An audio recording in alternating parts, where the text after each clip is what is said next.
Well, hello, church. Just wanted to include a brief video message kind of explaining what our next physical service is going to look like on September 6th before you sign up.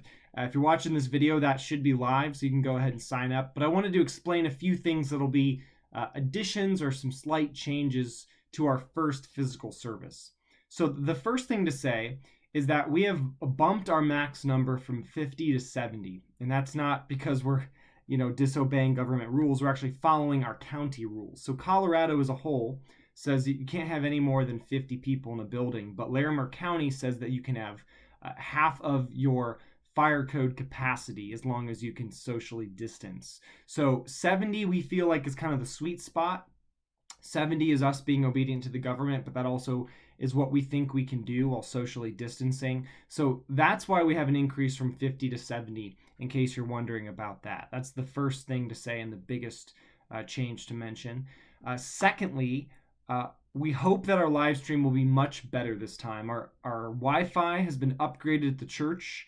Without getting into the technical specs, it should be much smoother this week. We're attempting some audio changes that should give better audio clarity, and we're taking a lot of your comments and considerations to heart. And so the live stream this week hopefully will be a lot better. And again, we're continuing to work on that and improve that as best as we can going forward.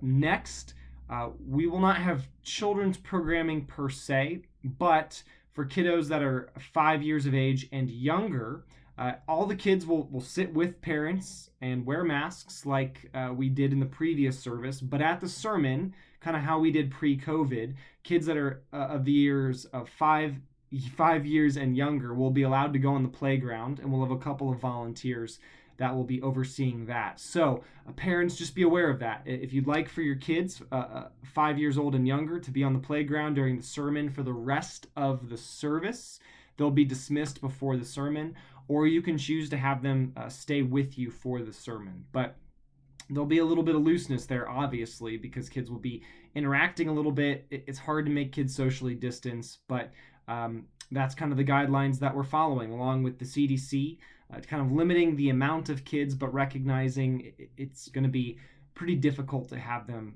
socially distance. But that'll be available for parents that feel comfortable with that. And we're still working on something for the older kids. We're kind of playing it safe for a little bit, trying to be cautious, and maybe there'll be more information on that in the future.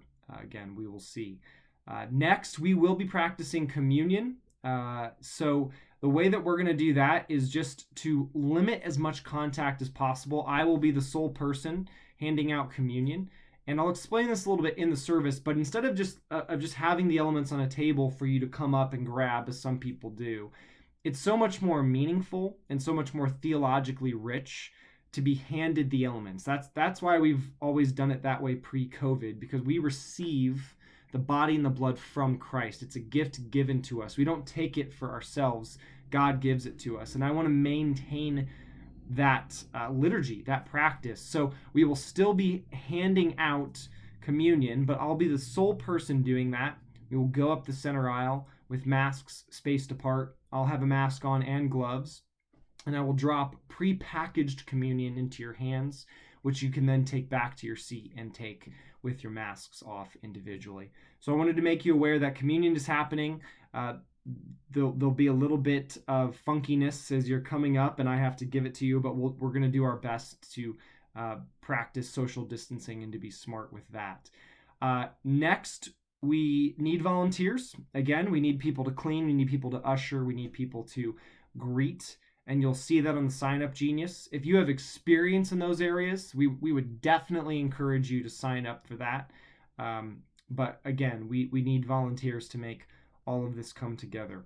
Now, I think that's it for now. Just wanted to give you a brief update on kind of some differences with our physical worship service this time.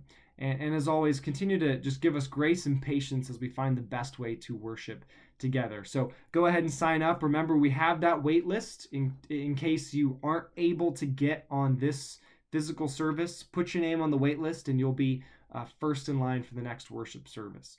Thanks. If you have any questions, just be free to reach out. Thanks, guys.